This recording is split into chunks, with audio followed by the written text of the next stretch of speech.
Good evening, everyone, and welcome to the Power Hour panel talk.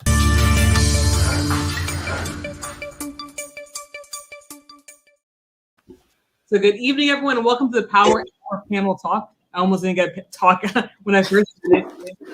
This is the panel talk where we get together and we talk all about current events. Now, something that people have been talking about since the interview aired is the Harry and Meghan Oprah interview. And people are choosing sides. Some people are choosing sides for the royals, others are choosing for Meghan and Harry, and others are choosing the side of this is hilarious. So Sohaila, what do you think about what's going on with the royal family? I'm so proud that they did that interview. I say more power to them. You know, they don't need those damn royals. They can do everything on their own, and they are, and they're going to prove to that. Prove to everybody that they're going to be just fine. And then Angel, what do you think about the Meghan and Harry interview? To be honest with you, I didn't really put attention, and I don't really care. I don't care about princes and prince and queens. For me, they don't exist. So I'm sorry, I didn't really. I don't like drama. I don't type of drama. It's not really. Doesn't really affect me and doesn't really give me nothing. So I just don't put attention. Now, in this interview, there was a lot of things coming out. So I know there was a comment about what color their son would be, since Meghan is part Black, she's biracial. I know there was conversations about various things, about suicidal thoughts. So Wade, what do you think about the interview? No, I really didn't watch the interview, so I can't comment on it. I mean, the only thing I could say would get us canceled if I said it. Is there a way that you can say that with filler words?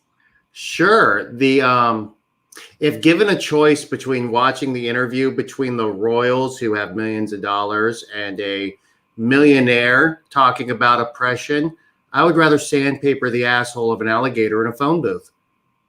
Perfect. And we just lost any hope of being picked up by CBS. So Okay, but one thing. Okay. I tell you guys I'm not really watched the thing. It's really not interesting, but everybody's talking. Why everybody's talking? Why it's good for them? And I mean, why everybody talking about this? I didn't really watch it. Why? Because it's the royal family. So anything that the royal family does makes splashes.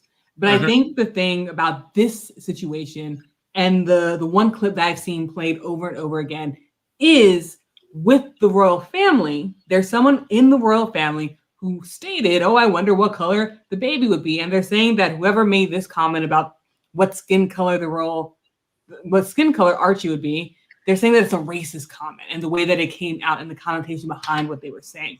It was more like, oh, I wonder what this baby's skin color would mean and what that means for the royal family.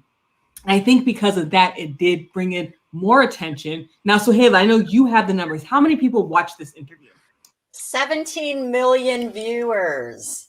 So 17 million viewers tuned in to see what was going on with Meghan Markle and Prince Harry. So we know that the Windsors are still bringing in lots and lots of views and lots of money because people are still interested in what the royal family does because they are the people. They are the monarchy that is still surviving after centuries of other monarchies falling. Well, I think the royal family has to literally get on with the flow. I mean, things are changing. Like everything in life is changing, right? They got to get back and say, hey, wait, we got to go with the flow. And so new blood's coming in. I know it's not going to happen. I know that. But they should think about, well, what they decide to do, it's going to have negative impacts on them, especially what's going on now. So they have to adapt to the change? Well, somewhat, because it's new blood getting in there. I mean, the kids can't be, they're not as formal as them. And it's just a new generation now. Remember we were talking about the generations 2 weeks ago. Well, I think because they live in a big bubble. They live in a bubble, yeah. So and they don't really know what's going on outside.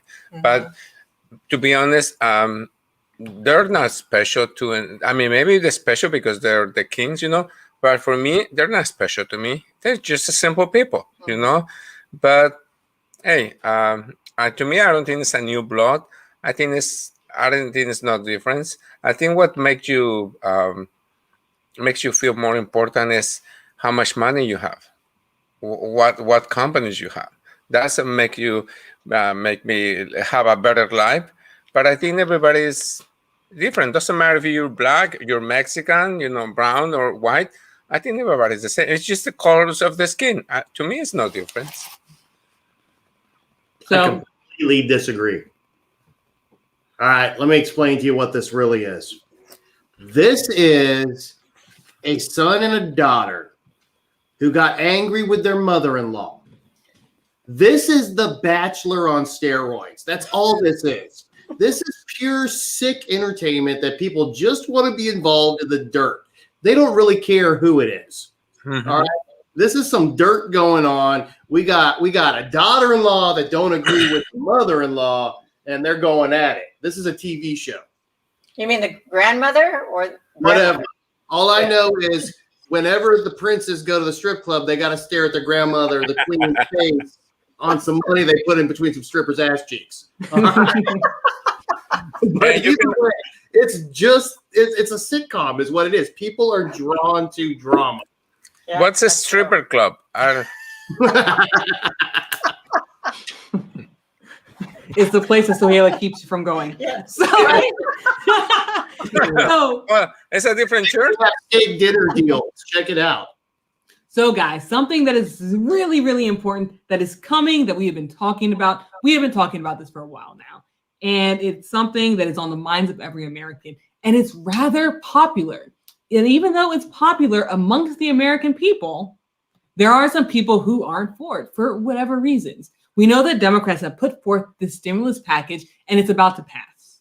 So it passed through the House, then it went to the Senate. The Senate made a couple changes and they're sending it back to the House. And I believe tomorrow, everything should clear through the House. And then it's going to go in front of President Biden's desk and he's going to sign off on it. And he says he will sign off on it as soon as it touches his desk. However, even though it's a popular bill throughout the country, even though it passed rather quickly, and even though it seems most people in America agree on this, Republicans are preparing to badmouth this bill, especially as it goes into law. So what do you guys think about the stimulus package that is about to become law this week? And Wade, we'll go to you first. Okay, go ahead. So I really wish that there was a way for the president to, let me back up a second. In the construction world, when we get a contract, and I'm likening this bill to a contract, when we get a contract, we have the opportunity to do what's called redlining it. And we'll go through it, and what we don't agree with, we'll redline and we'll kick it back. And if both parties agree, the contract is ratified with the red lines through it. I really wish the president had a way to just stand up and say, no, we're not going to do all of this. We're going to redline all of this. We're going to get the stimulus out to the people, and the rest of this BS we'll deal with later. I agree. I wish he could do that as well. But as long as it's getting passed, though, the $1,400 stimulus package, hopefully it's going to go to good use and to the people, and for the unemployment as well. I know they took it from 400 to 300, but hey, it's better than nothing, though. Now, talking about unemployment. Is it really, though? So let me explain to you what happened on unemployment. All of the Democrats said, yes, $300. Now, remember, with the way that they had to push this through, it was the budget reconciliation. And they had enough Democratic votes to push it through without any Republican help. Because we know that the Republicans were not going to vote for this.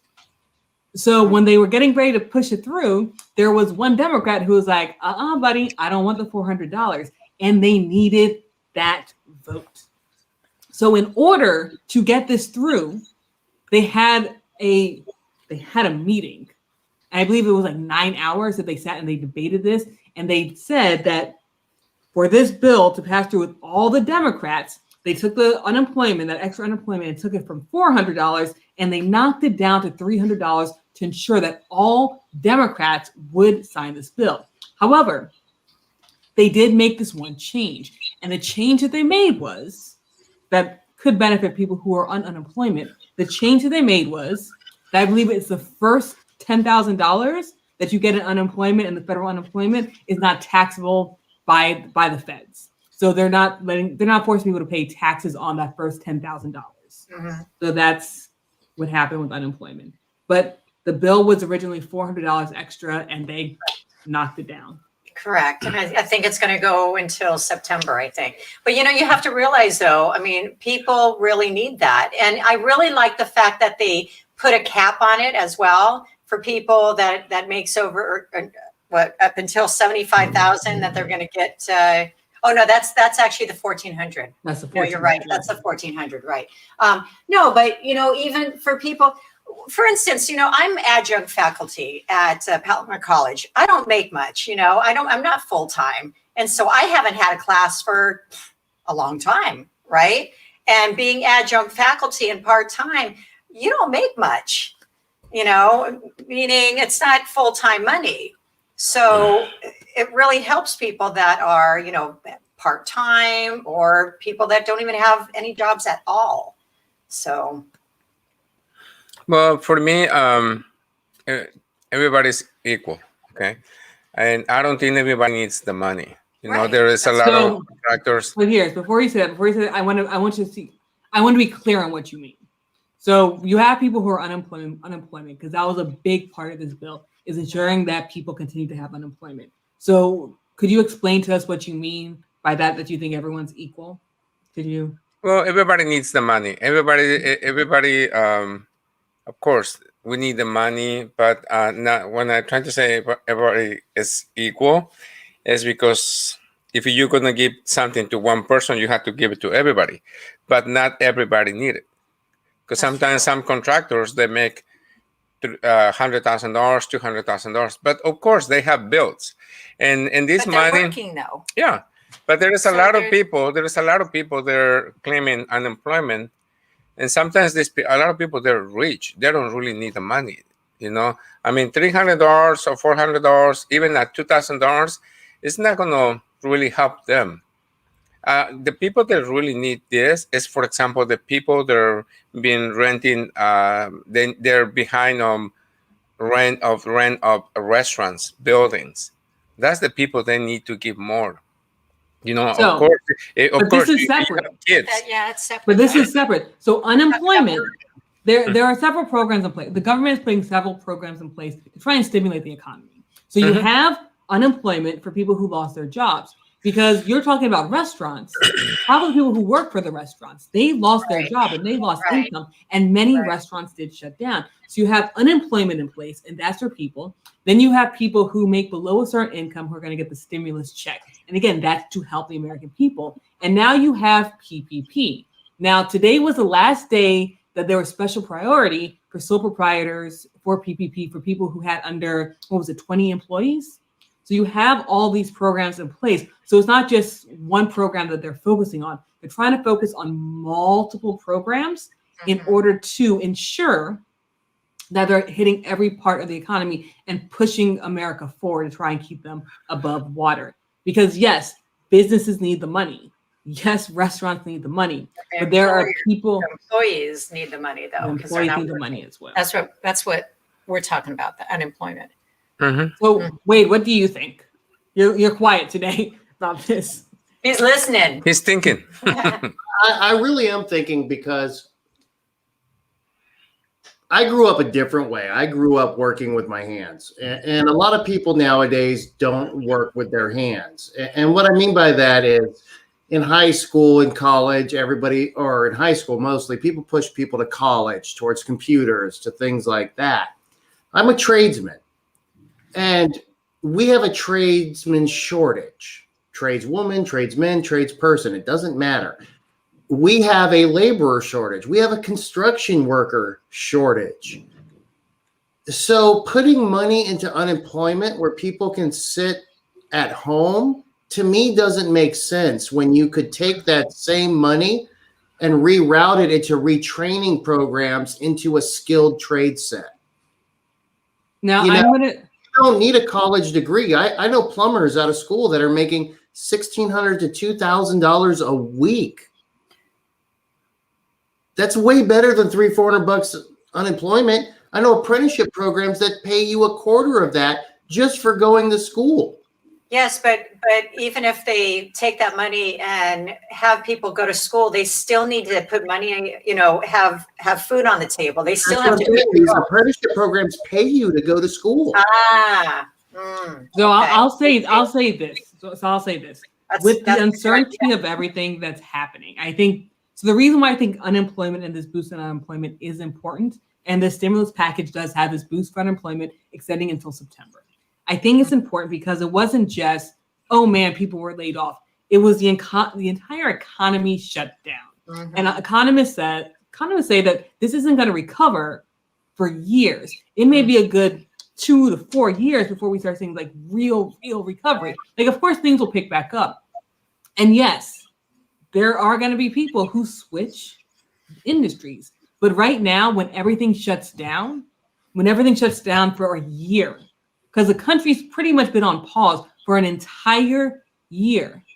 And not only that, many places, even trade schools, were shut down for a year, and they had very minimal enrollment, and they had to have social distancing. So even if there were schools that were offering people the path to change their careers, it didn't really seem like this was the time to do it because of COVID-19. So once September comes, once this extension hits September, I can see many people leaving the industry that they're in.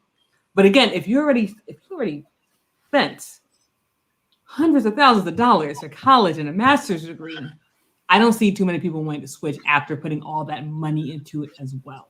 So I agree with that, but at the same time, I'm considered an essential employee. I haven't been out of work one day. Matter of fact, I've done 7 days worth of work, 12, 14, 16-hour days because of the shortages.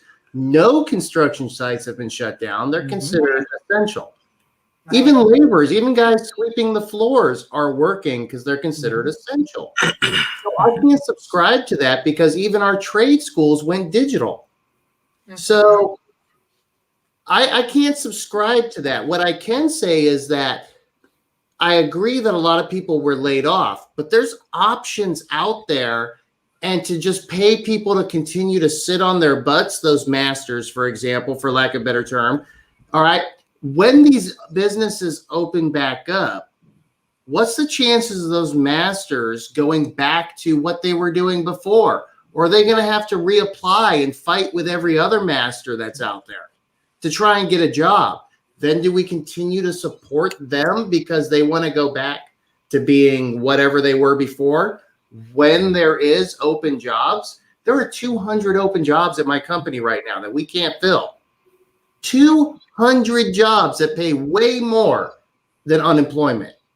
So I have a question for you. If someone spent their blood, sweat, and tears becoming a psychiatrist, becoming a therapist, and they had to shut their office down because things shut down, so their office was closed, they moved to online, but they're not really gaining the same traction. Because again, with unemployment, it's also covering the gap for people as well. So if you're partially unemployed, they'll cover the gap for you as well. Now, I know people are they're starting to go back to work now, especially in places like Texas where everything's opening up. But do you see that therapist becoming a plumber? Absolutely, every day. I've seen banking professionals come in and apply for jobs. I've seen accountants come in and apply for jobs. And what I mean by that is they're doing what they have to take care of their families and survive. Right. They aren't sitting there just counting on unemployment. They're trying to make moves. Does that mean that person is going to be there for the lifetime? Does that mean that they're going to transfer to doing this for the rest of their life? No, but they're doing what they can right now to help themselves and their families. Yes, I So agree. it's still to have 20 people at the door tomorrow saying, I will do anything. So I used to have a partner at a Simtech, the electronics company. We usually have good pay, good benefits, a lot of vacations, medicals, all that kind of stuff, life insurance. So I used to have a partner that he used to do taxes, but he was only busy for a couple months and taxes months. But after that, he was really tired, you know. So he started working for the company for a SimTech, and he never went back to do taxes because he said, "Hey, this is better. I got better pay, more insurance. I don't have to worry about different and pay in office." So he stayed at the electronics company because it was more money. So, I mean, it's okay to switch from one job to another one, especially, you know, I was working at a SimTech, and one day I quit from a SimTech and I started working as a helper in construction, and I was making $500 a week. So with the other company, it was hard work, but I was making $1,200 a week. Hey, you want to make more money, you have to work hard. You know, if you don't want to make money and just live on the unemployment, okay, stay home. We've got a hedge fund manager right now that applied to be a plumber's helper. Loves it. There you Literally, he has put in the worst, shittiest holes we could find as a plumbing helper, and he loves it.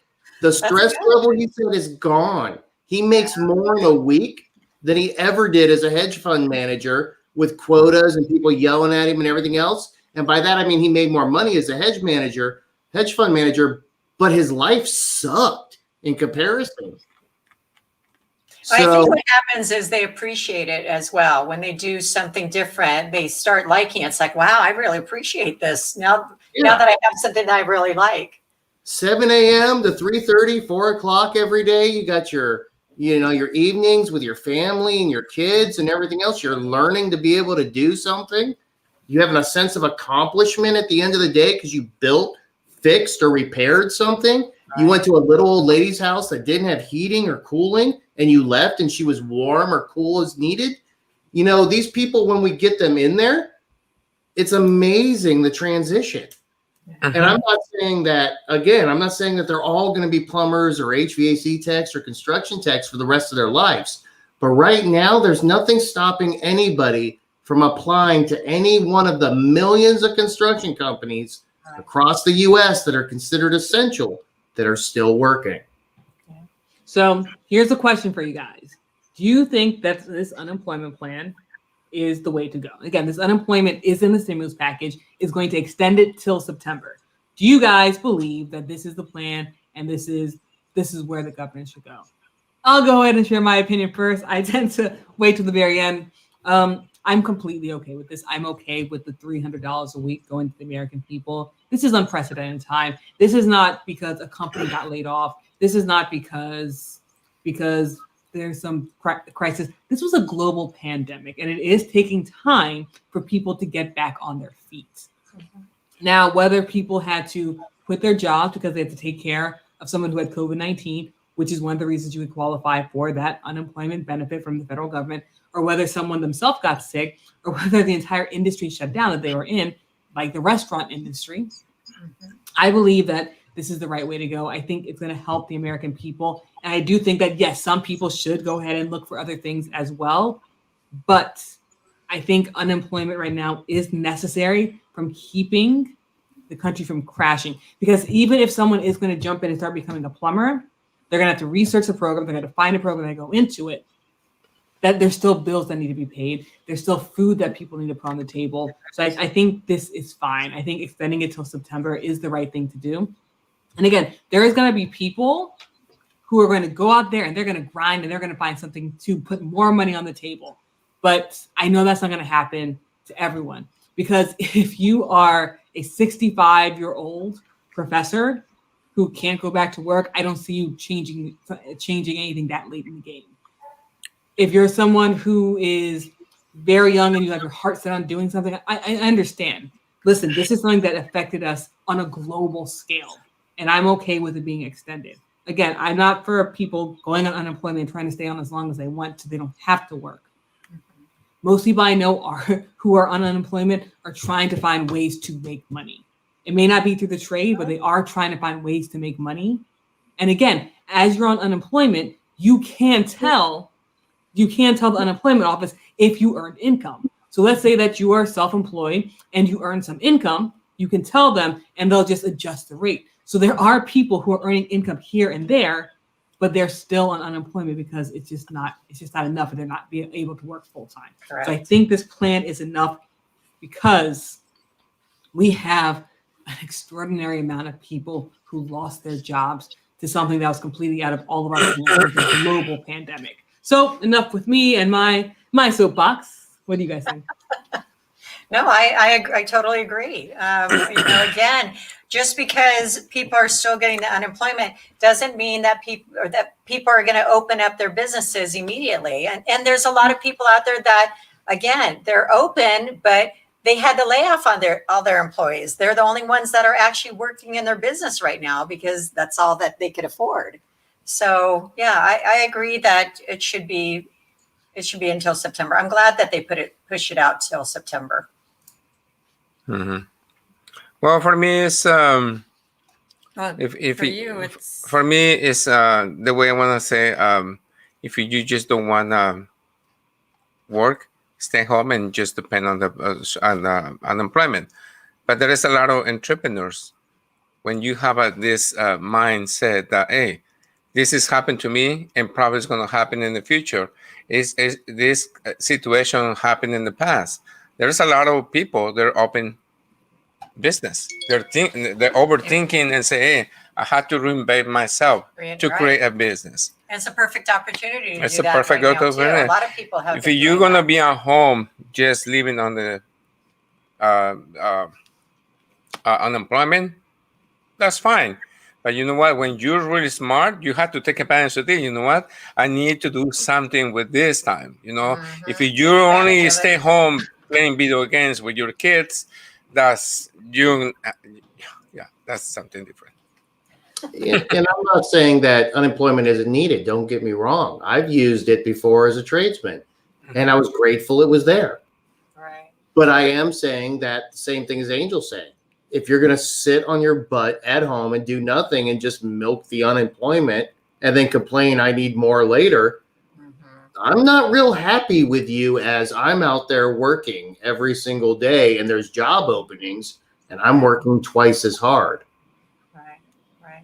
I do like your idea though about making an internship or something like that where they get paid to learn how to do something else. I think that's brilliant.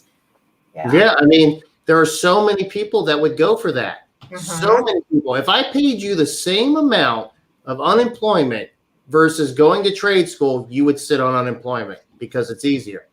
But if I paid you 1.5 times unemployment to learn a trade, you're going to go learn that trade. Definitely. Or you're going to learn a new skill or something like that where there are job openings. And it doesn't even have to be trades. It can be anything. There's a job shortage in doctors.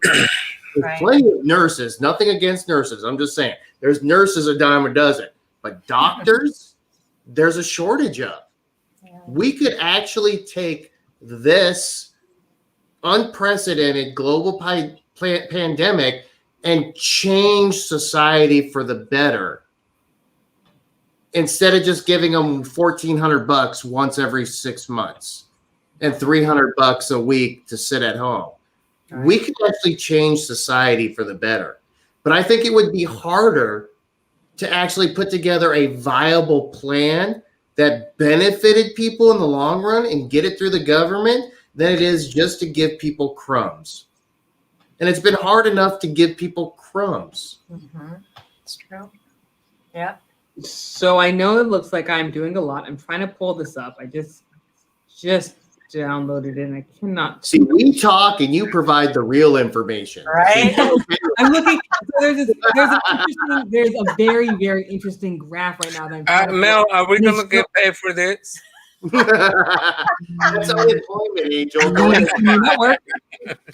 when it gets to the new network. So guys, I'm trying to pull up this graph because it's really, really interesting and it's not pulling up. So I may just share my screen instead. So let's just share my screen. Share screen. Hopefully nothing pops up because I don't have anything on like do not disturb. We're gonna find out. No. You worry about my alligator in a phone booth joke. So you guys see the screen? Yes. Mhm. Okay, so this is a year later. So a year after everything happened, this is who's back to work and this is who's not back to work.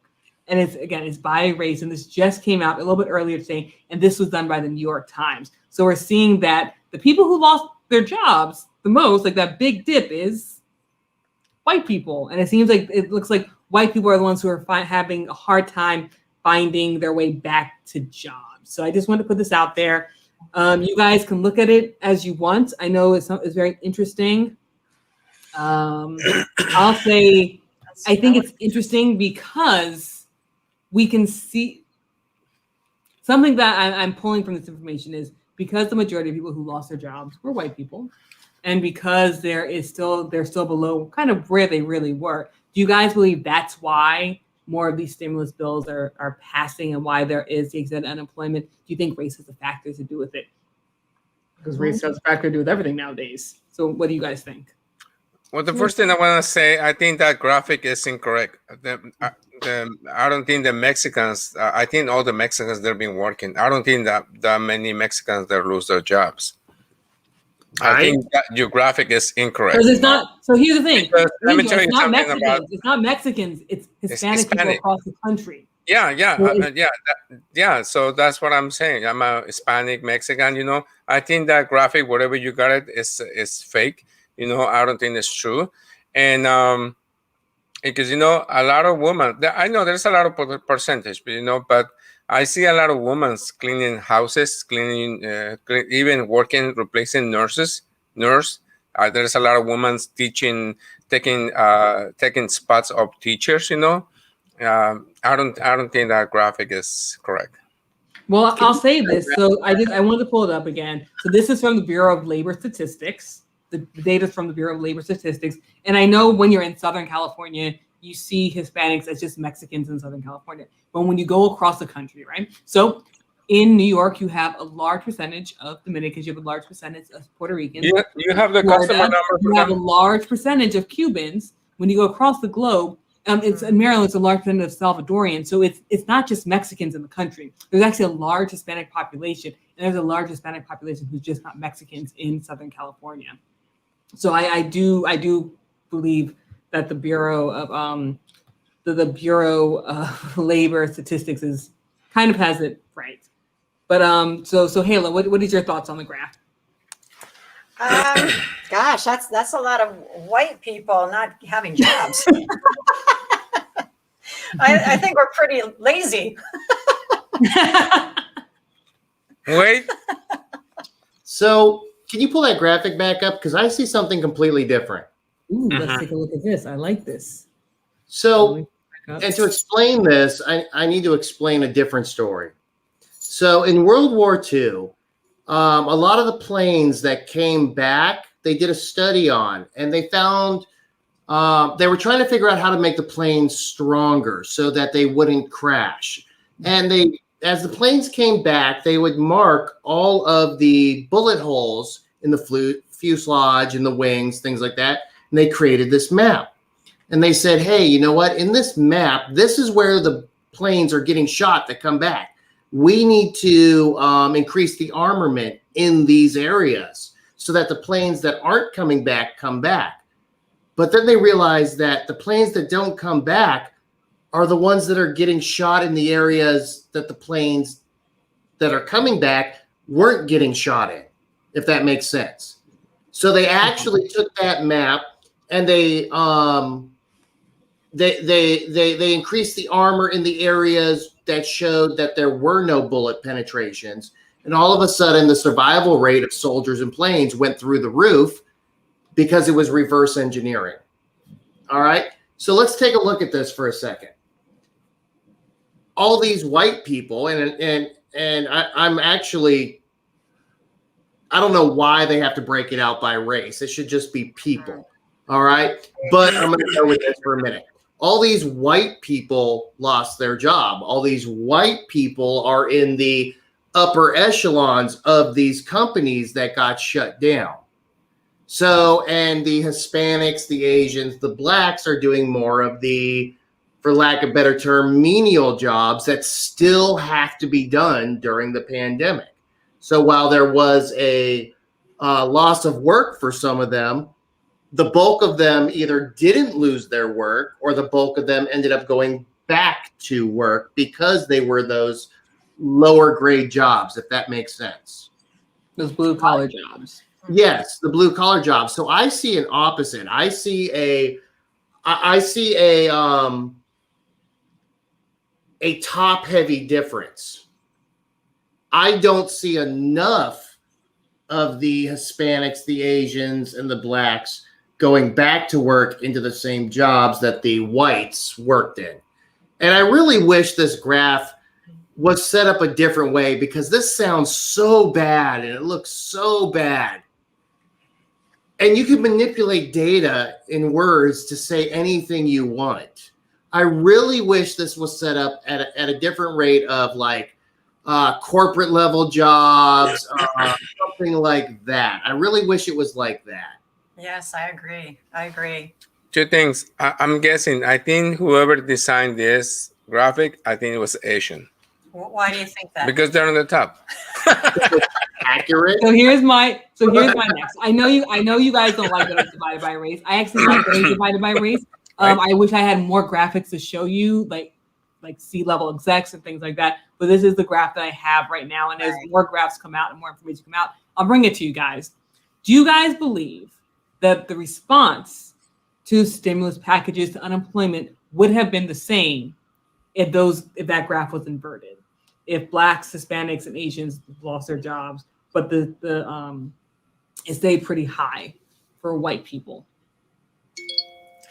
That's a hypothetical question. This is a very hypothetical, loaded question. Yeah, because what Wade was saying, I mean, you could take this so differently. I mean, this could mean so much, and I mean, the sky's the limit with this. You could change it up however you want. So again, like, okay, Asians, well, okay, I don't want to do this stigma, but that's fine. Well, I'm just talking about, okay, Asians, you see them, nail salons, things like that, I would think, right? So, I mean, who's to say where are they actually seeing the work? I mean, like you said, what's that? You have to remember. And the reason why I didn't want you going there is that you have to remember when you say Asians, you're speaking about all of Asia. So it's not just Koreans, it's not just Taiwanese, it's not just Chinese, right. Japanese, it's Indians. It's you have Asia is a large right. continent. So as people immigrate, we're not just talking about Chinese people like we tend to sometimes think here in the States. Right. So I'm not saying it's bad. I'm just saying that this just has a lot to be desired, because you could take it so many different ways, like Wade was saying. They need to actually readdress your question. Change your question. If you were to ask me, do you think the stimulus would be the same way if this was indicated as corporate level jobs? I would say no. Right. It doesn't matter about race. It matters about the money that's moving through the country. If the corporate level people are making money, then they don't care about whoever else is below them. So I don't think at a corporate level, if this was a corporate level graph, that the stimulus would be going through the way it is. I can't subscribe to the race one, though. I think it's backwards. I think this is designed to be inflammatory.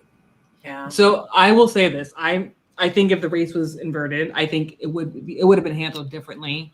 I think if it was inverted when it came to social economic as well, like Wade saying, it came to like C-level executives and whatnot, I think it would have been handled differently as well.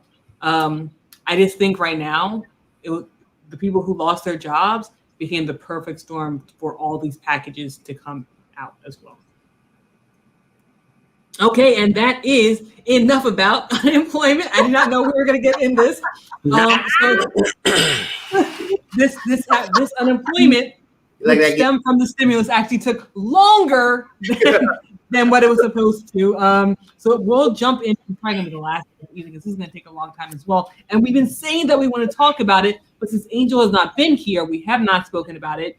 And it's something that I do want Angel to be a part of, because I feel like he's the only person who came into the country. I wasn't born here. Am I correct? Am I making any assumptions? Am I assuming your immigration status? Anybody? Nope. Okay, perfect.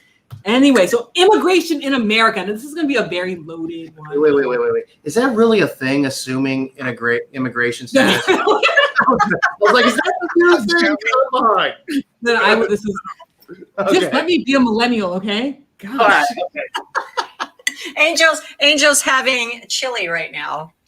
This So is the I'll say, meatball. I will say this: near the border, it actually is a thing, because if you're near the border and you look Hispanic at all, immigration will stop you. Look, I grew up in San Diego. If you're Hispanic, you came from Tijuana. Period. It didn't matter where you were from. You were associated with Tijuana. The closer you get to El Centro, the McDonald's, everything's in Spanish. You have to ask for the English menu. All right, so. Well, we are beginning to be a minority here, so very, very, yeah. That's becoming true. Well, sooner or later. So let's kind of dive into it now. I know we had our fun, our jokes, and everything. So immigration in this country now. I don't think any of us agree with immigration 100% here with each other's views. So let's start with DACA, because I know we did get into an argument one night about DACA. Sohaila, I know you have a passion about DACA. Why don't you go ahead and start us off? And I'll say that DACA is the Deferred Action for Children Arrival. So Sohaila. Hey, can I ask you a question? Right. Go ahead. I don't want to interrupt. Oh, sorry. Let's get your question first, Wade, and then what's your question? For the people who are watching that don't quite understand what DACA is, can we explain it first? Yeah, good idea. Do you want to explain, Sohaila? Yeah, so DACA is the children who came to United States via their parents while they were very little. And so they don't have really any immigration status here. They don't have citizenship or anything. And so they've been here all their lives, and this is all they know. And now they're in high school or college, actually college now, right? So that's what DACA is. That's who DACA is. So with DACA, you receive a renewable 2-year period where it kind of defers you from being. So every 2 years, you have to register, you have to do the paperwork, you have to pay the expensive fee, so you can basically stay here. And it basically says, "Hey, I'm here, not doing anything bad. Please keep me in the country." Okay. And you know, when they're out there working, they're paying their taxes. So I believe that they should have citizenship status, and I think they should get it immediately. They're the first ones that they should get. They've been here all their lives. This is all they know. And you can't just pick up somebody and throw them over to the wolves and say, there you go. If you don't have relatives, who cares? If you don't know Spanish, who cares? Right? Now, I'm going to say this. Many years ago, I thought totally different. If we would have had this conversation maybe 15 years ago, I'd say, throw their ass out of here, right? You know, we change. You know, you see things in a different light, especially when you start growing up. And now I'm married to a Mexican, and I see things so differently right now. And I was working in Mexico for 10 years. I started working in Mexico City in 1984. So it wasn't my first rodeo being around Mexicans either. I mean, I grew up there pretty much too. I started working there when I was 19 years old. Yes, I had a working permit. Yes, I paid Mexican taxes. I love the fact that Angel had his arm around you till you kept referring to him as the Mexican, and then he pulled his arm away.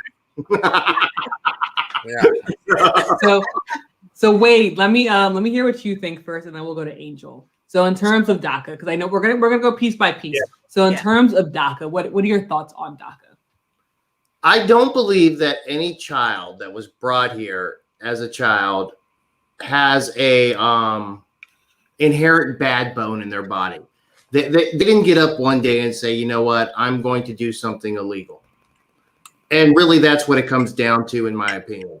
They went with their parents. Their parents did something. They brought them here. Their parents were trying to do a better life, or trying to get a better life for them or themselves. Maybe their lives were in danger. Maybe they weren't, depending on what's going on. There's so many different things. But I do believe in the rule of law. And I do believe that if you break the law, you should be held accountable in some way, shape, or form. Again, the kids, they don't know what they're doing. They're following their parents. Does that mean separating them? Does that mean throwing the parents out, keeping kids? I don't know what that means.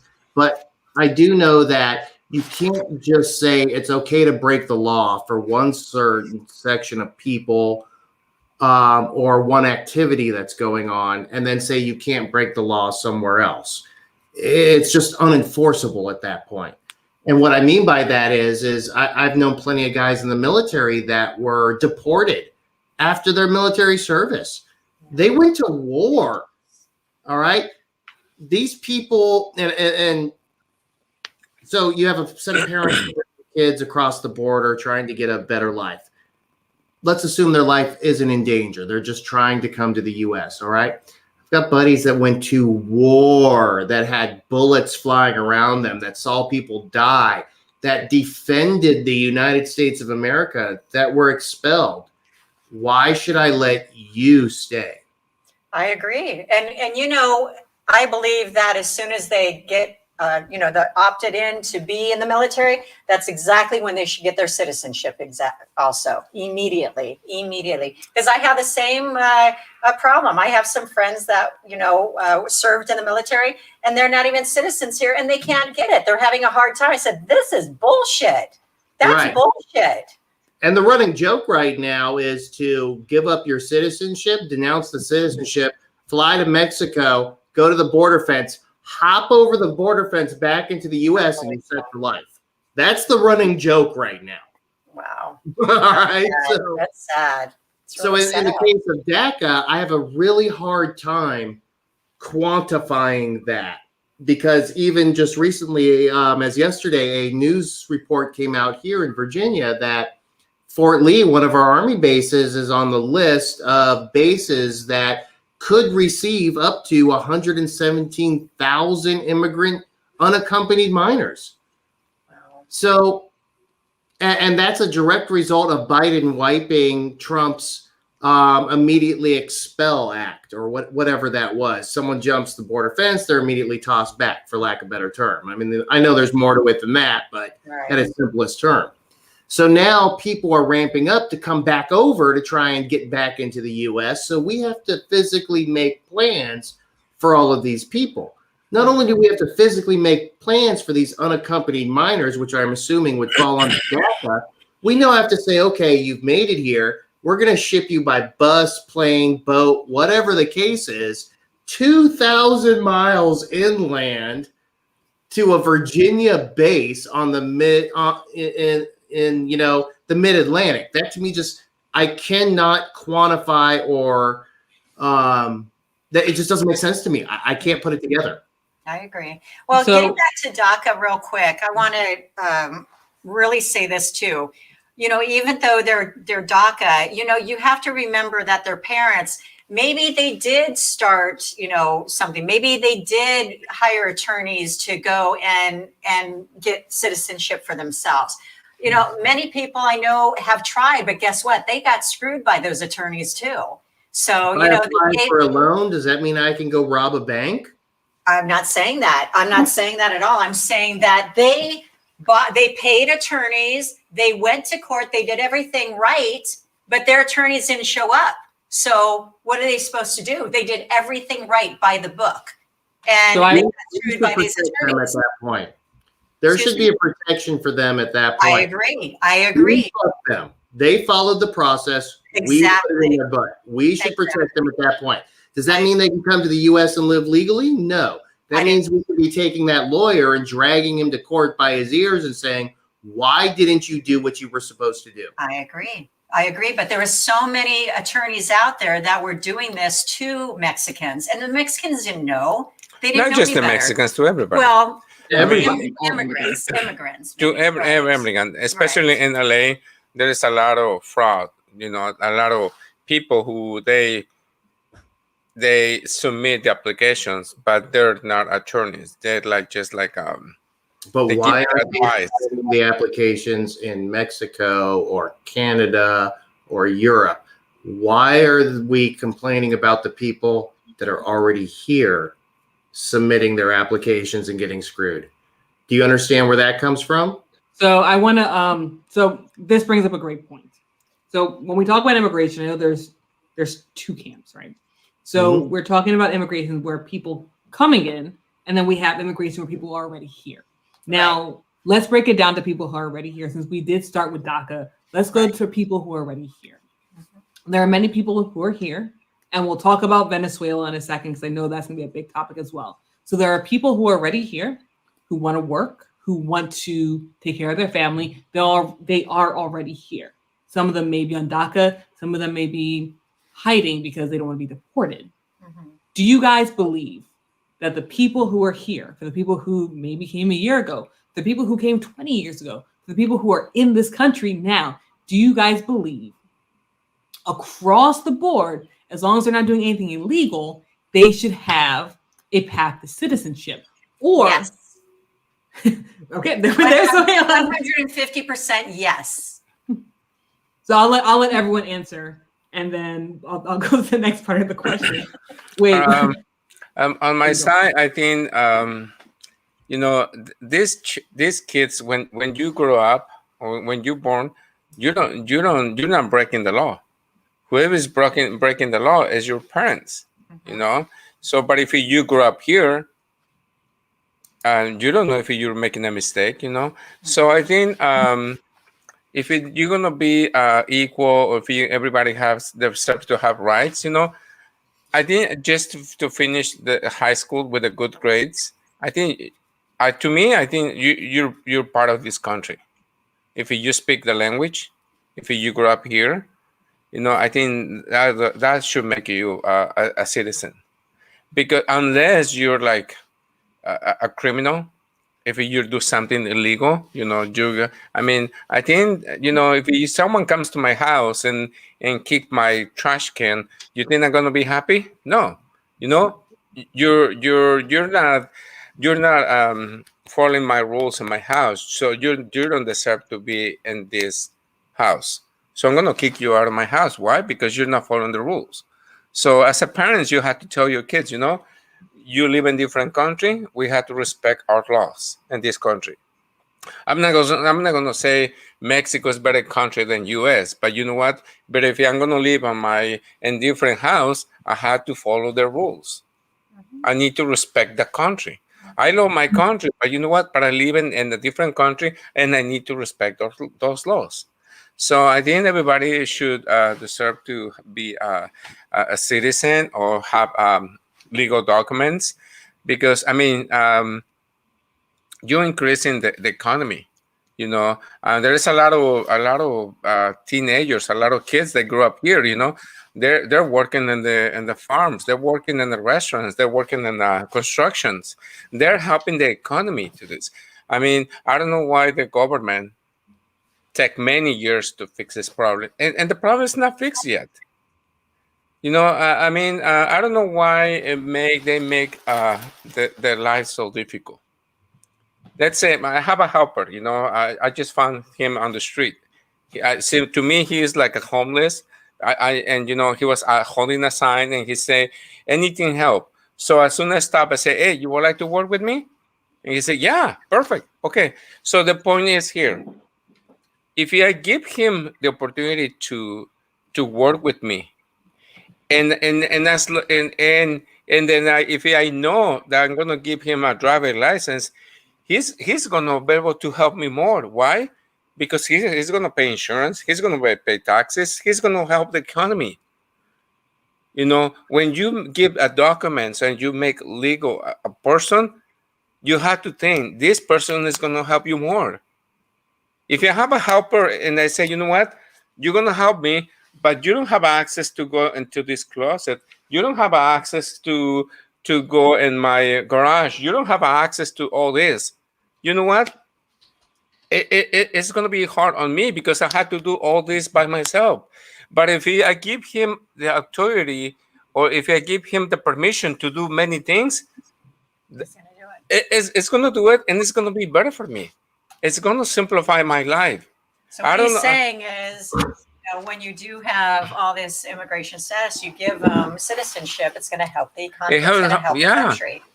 And let me tell you, every Mexican, every people that they're afraid to make taxes, they're happy to make taxes, to pay taxes. You know, some people, they say, oh well, you know, people they live here, oh, it's too expensive to have a document. It's going to cost me $3,000-$4,000 or $5,000. There is a lot of people that are willing to pay up to $10,000 to be illegal. Why? To be illegal. Because when you pay this $10,000, you have to think, when you become illegal, this $10,000 legal, this $10,000 is going to help you to create 100,000, 200,000, because you're going to be able to create a business, a company. So I don't know why. I think I know why the government doesn't want to fix this problem. Why? Because they want to give money to immigration agencies. All this. Let me tell you. Let's say they give documents to everybody. So now, if everybody's legal, what's going to happen with the Border Patrol? They're going to lose their jobs. No, they won't. They'll still have something. Yeah, but that's going to be. They're not going to be chasing people inside. I think those Border Patrol, they should be on the border, not inside the country. Well, Border Patrol's on the border, but ICE is all over. Let's go back to the police. You know, I was talking with my wife the other day. Why we have so many homeless? You know, why they don't put it in different areas? You know why? Because if they take all the homeless out of the cities, the police, they're not going to have nothing to do. Because every time that I drive to the city of Escondido, all the time, the police is dealing with the homeless. They're dragging because they're bringing drugs or they're doing a lot of illegal things. You know. I'm sorry to jump into this situation. I don't want. We'll talk about homeless next week. Because I can see us going into that. I want to focus on immigration. Because we've been putting it off. We will talk about homelessness next week. Skid Row, Escondido, all around the country. But let's focus on immigration this week. So before I give everyone the opportunity to answer, Angel, Wade, what is your thoughts on path to citizenship for everyone across the board? So, you know, I'm really torn on this. And I'm going to be honest with you, because I look at it this way. If, for example, there are two houses next to each other and they share a fenced yard, right? And I go to Angel's door and I knock on the door and say, I want to go play in your yard. And he tells me no, or he tells me yes, come back in 6 months. And I say, fuck it. And I jump his fence from the backyard and set up a tent. Now all of a sudden Angel's responsible for me? I have a problem with that. And that's what it's liking to. It doesn't matter if Angel really wanted me there or if he didn't want me there or if he called my lawyer about this or not. I still committed a crime. Granted, I brought my kids with me. I still committed a crime. If I apply for a loan, and I'm going to go back to my original analogy, if I apply for a loan and I'm waiting for it to go through and I rob a bank, doesn't matter if the loan goes through or not later. It doesn't matter if I brought my kids with me or I didn't. I still broke the law. Am I saying that we should not allow people in the U.S.? Absolutely not. But to me, it's a matter of security.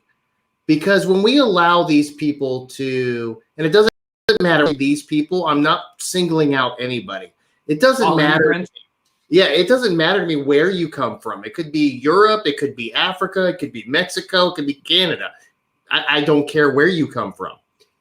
When you come here illegally, we don't know who you are.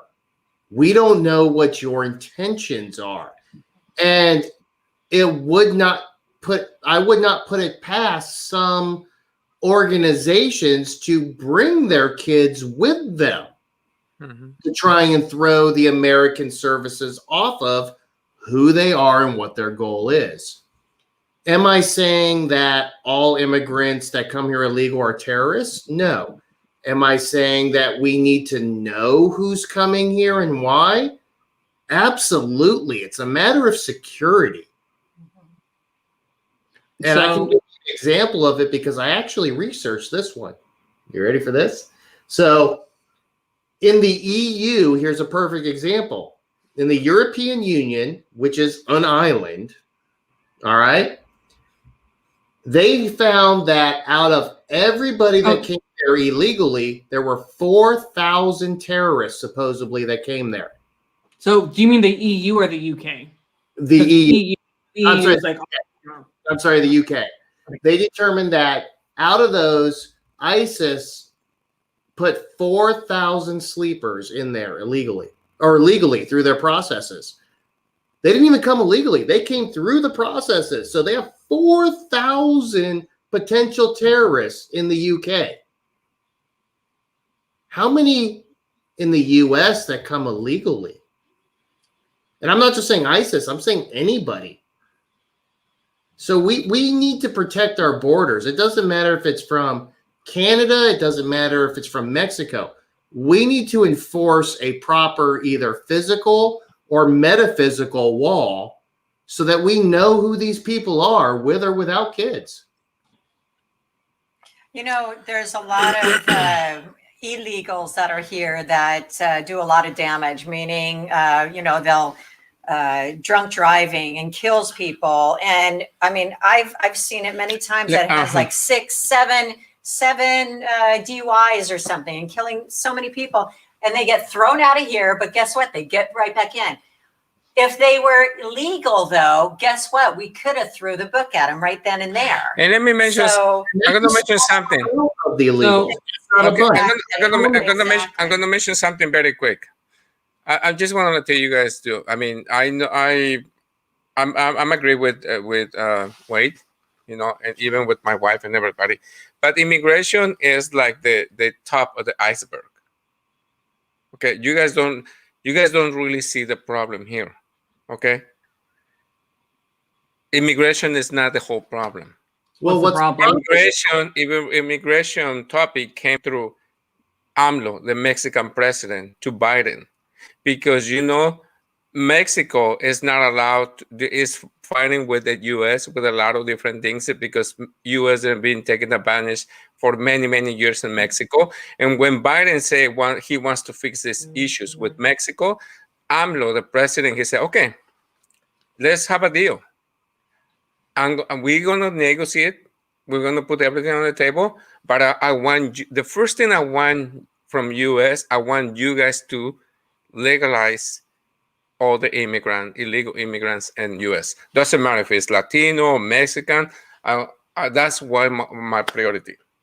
That's why Biden, he started talking about immigration. Why Biden, he wants to fix this? Because the government of America, they've been sticking their nose in all their different business in Mexico. Because I will agree with that. So immigration is only the one piece of the big iceberg. Way before Biden. Yeah. So I will agree with one statement. America sticks their nose in everything and it doesn't belong. Like, I'll agree with that. Like, I mean, whether it's Mexico, Venezuela, China, like Mexican sticks his nose in everything and it shouldn't. So I will give you that. Immigration is much bigger than just Mexico. I mean, we have and I'm going to touch on Venezuela. I know we're over time, but I will touch on it in a second. We're always over time. I know. About 20 minutes in going, what are we going to talk about? I think the international situation is more important what's happening with the COVID. And that's just so in terms of immigration, I know one thing that we like to focus on as Americans is the border wall. We need to secure our borders. In all honesty, let me so I believe it was 2019. So I don't have the data for this year because of everything with COVID. But in 2019, for the 7th consecutive year, visa overstays exceeded illegal border crossing. I know we're always talking about the border. In all honesty, most people come into this country illegally by overstaying their visas. So essentially, America knows who's here. Right. There's a record who's here. They had visas, whether it was work visas, tourist visas, student visas. They have visas, and then they decided they were going to stay in this country. for Belly whatever dancer reason. visas. Which visas? Belly dancer visas. Belly dancer visas. So But I they was all- actually reading that when I was researching it, that it's actually easier to get a work study or a worker study and a few other ones visas than it is to get immigrating, for lack of a better term. But at the same time, when your visa expires, you're now an illegal immigrant. Now illegal. Now, Yeah. so essentially, I want to say that America does know who's in this country because Right. most But people who are COVID started, and so people that overlapped that, they couldn't leave their country. Well, it's not their fault.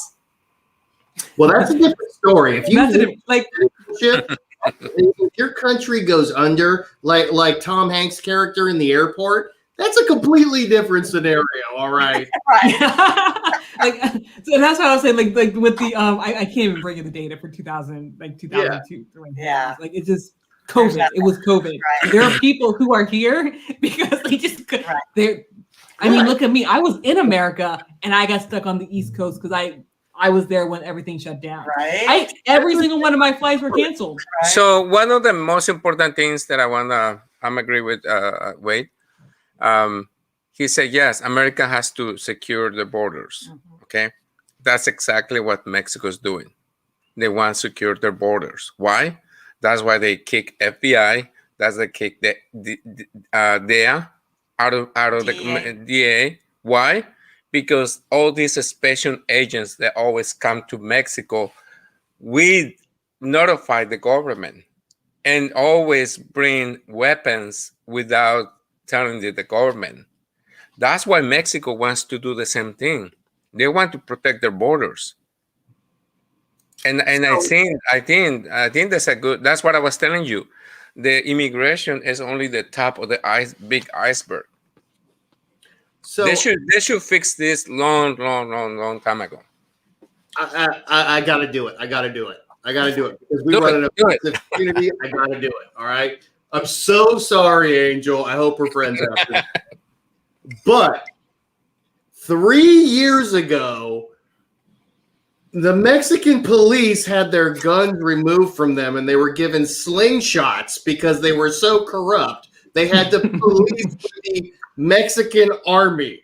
All right. You cannot tell me that the president in 3 years has made this grand change where everybody's on the up and up. They gave them slingshots, Angel. That was a different president.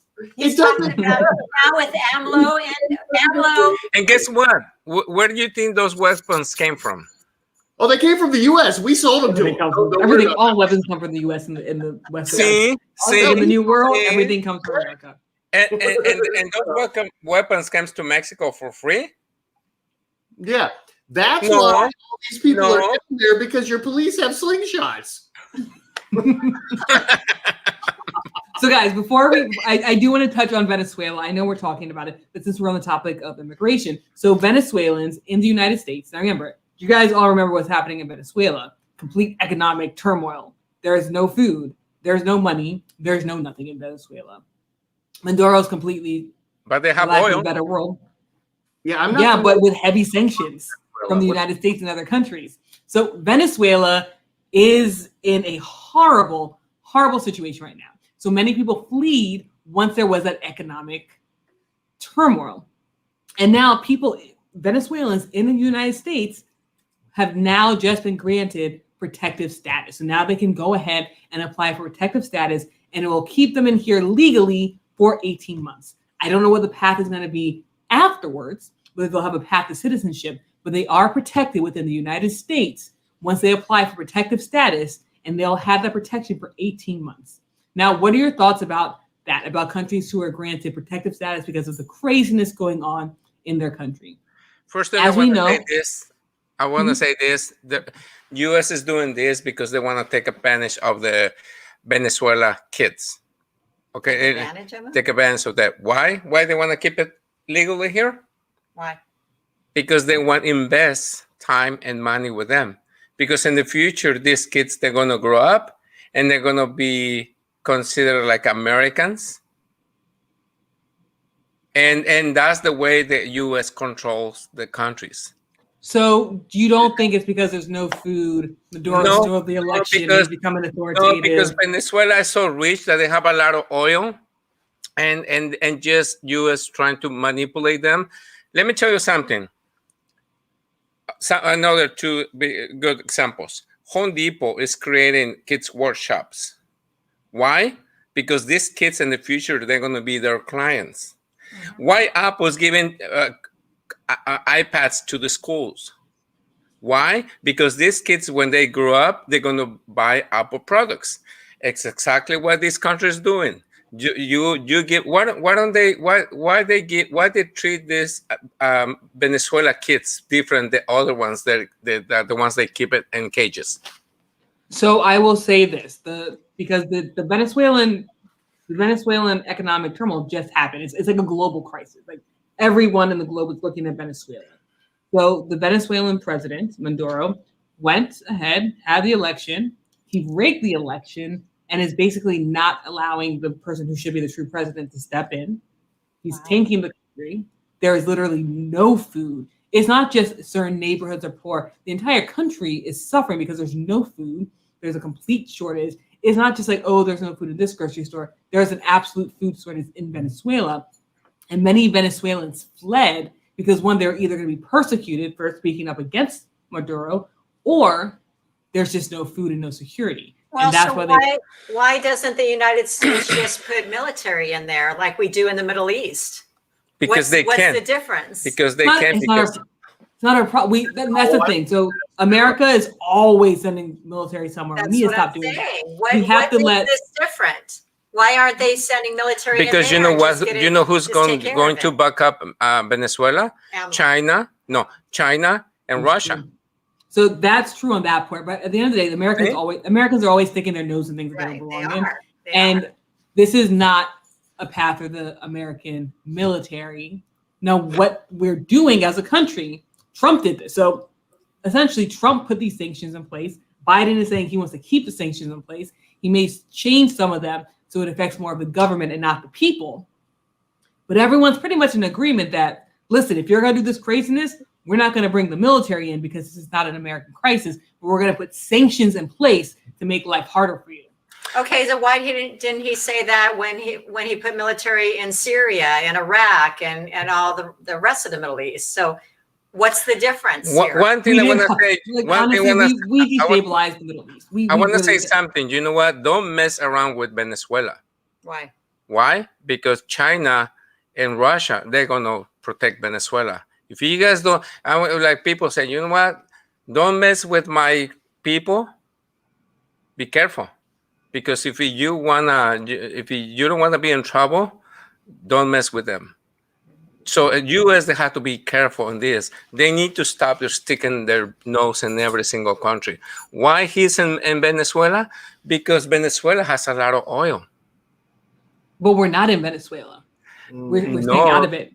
But you guys support it. But Americans, they're supporting the other side of Maduro.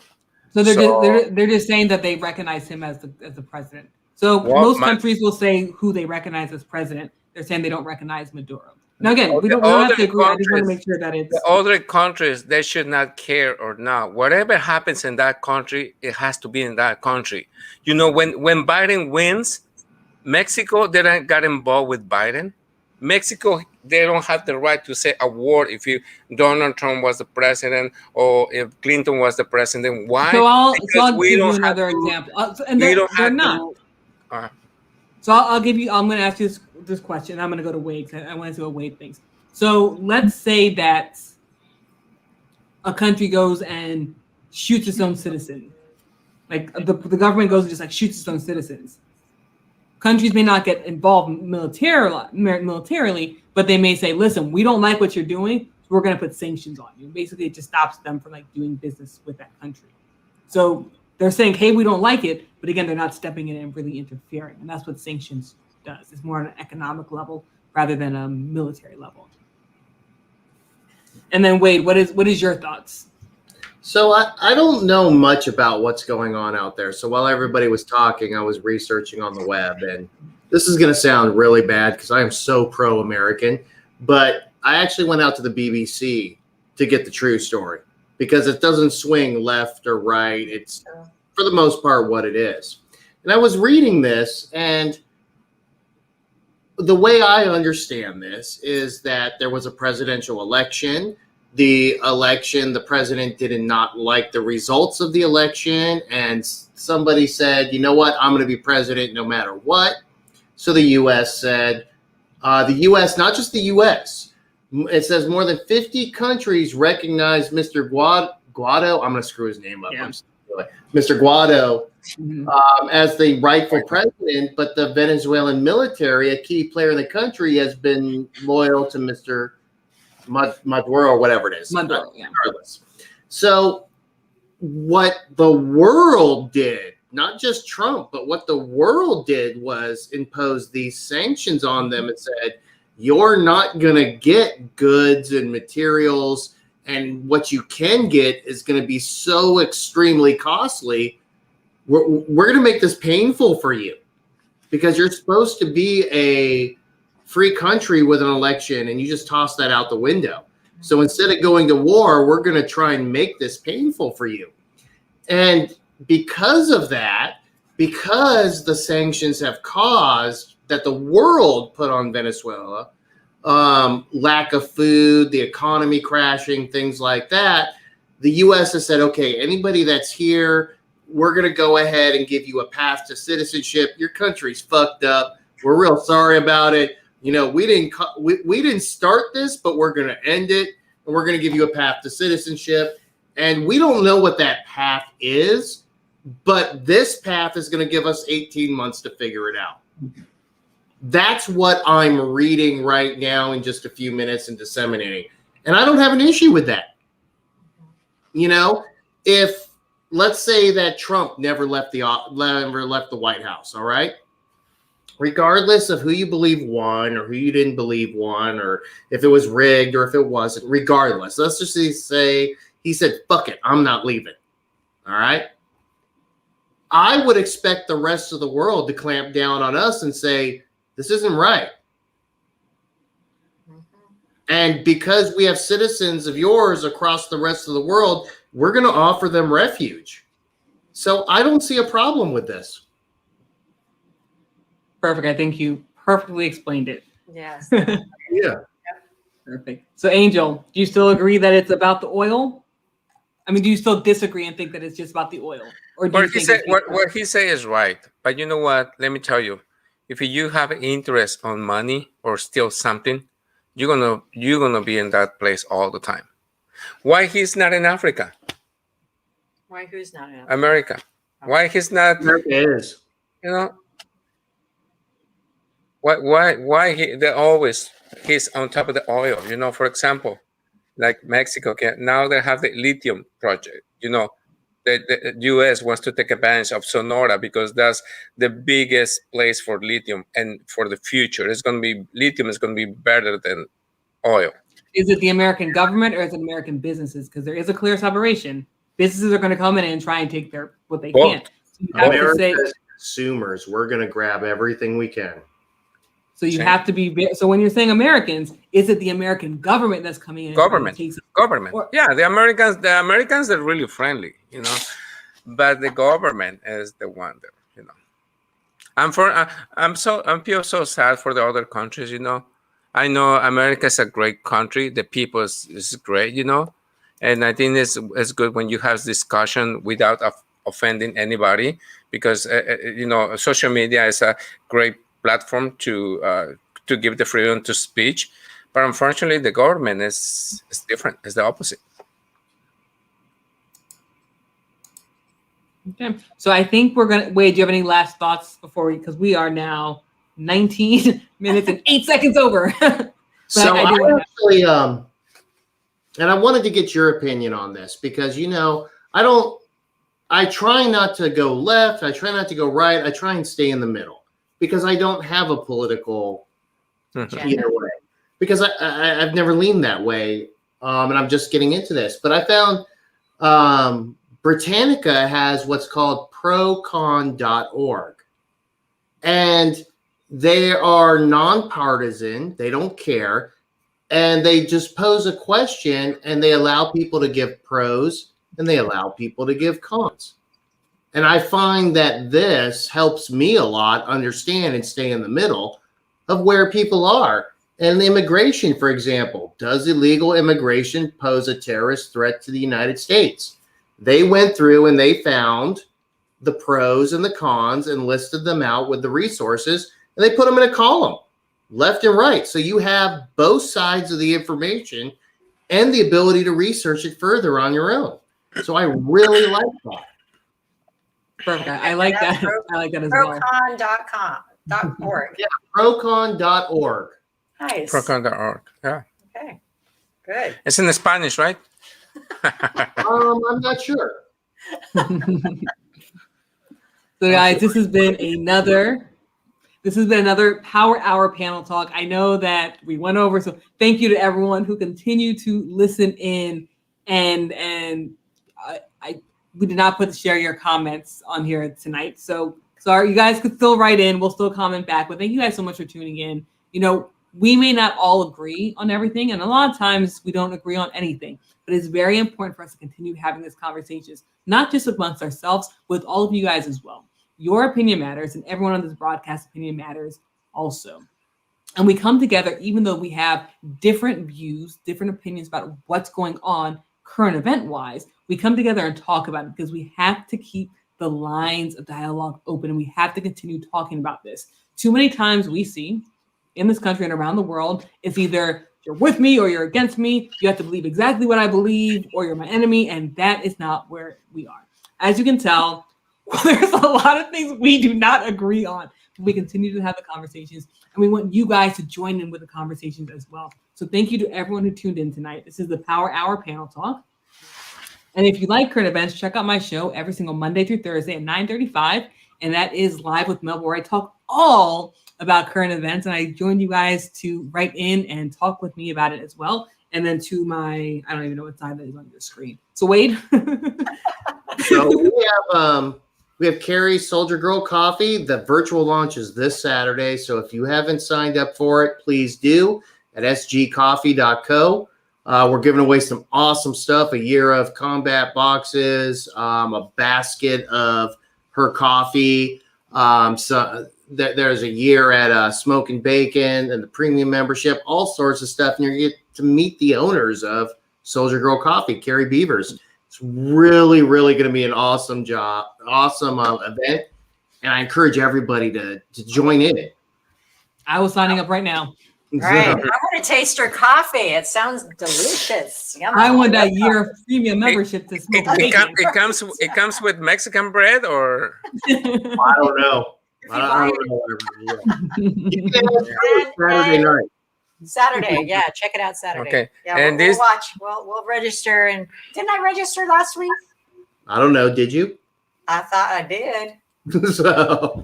And then what do you guys have going on down there? So we have Coffee with the Queens this Thursday morning. We're going to talk about everything to do with network marketing. Is it really for you? And how do you make money doing it? And we have Thomas Tidlin, I think that's his name. But he's a high power network marketer, and he's going to be talking with us. And then I also have my Wednesday night belly dance classes by Zoom. So check it out. And Angel? Yes, we're having sign language. Okay. So this Sunday, we're going to have the speaking contest under the Lions International. So Angel is the president of the Escondido Host Lions Club here. And we're going to have the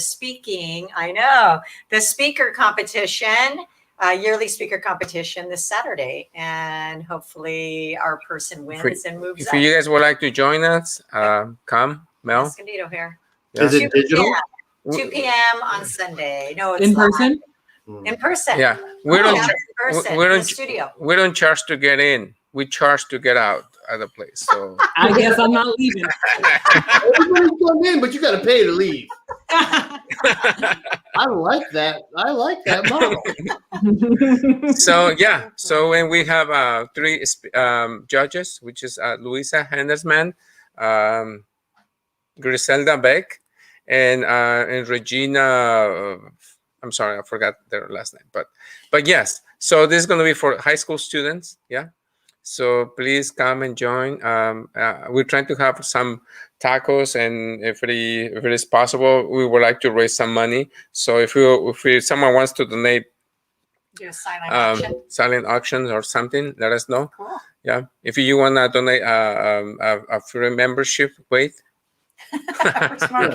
Look, I'll give you a free. I'll give you 5 free premium memberships. Wow. I'll give you 2 free coaching sessions. There you go. You got your silent options. You say Starbucks? Starbucks. Coaching session. I just want to know why it's tacos. Why has it got to be tacos? Why can't it be like Because burger? the president is Mexican. Because we were just talking about immigration. That's why. I want to get some quiche or maybe make some meatballs. Let me tell you. Yeah. Mexican food. Wait, one day in Mel, we need to talk about the best food in the world, Mexican Oh, food. Cuban food. Look, I'm here to tell you, I have been drunk in Tijuana many a night and traveled back across the Chiclet Bridge. And in between Avenue Revolucion and the Chiclet Bridge, there are the vendors, the little taco vendors, 3 tacos for $1. Oh my God. Yeah, right. And Coronas for $1. So, guys, I am going to say goodnight to everyone before we sell the show off to another network and they see this and say, "Never mind, guys, peace." Yeah, well, what you Just have kidding, to I'm say not is selling that this the show. after party is about to start, Mel. Right. That's right.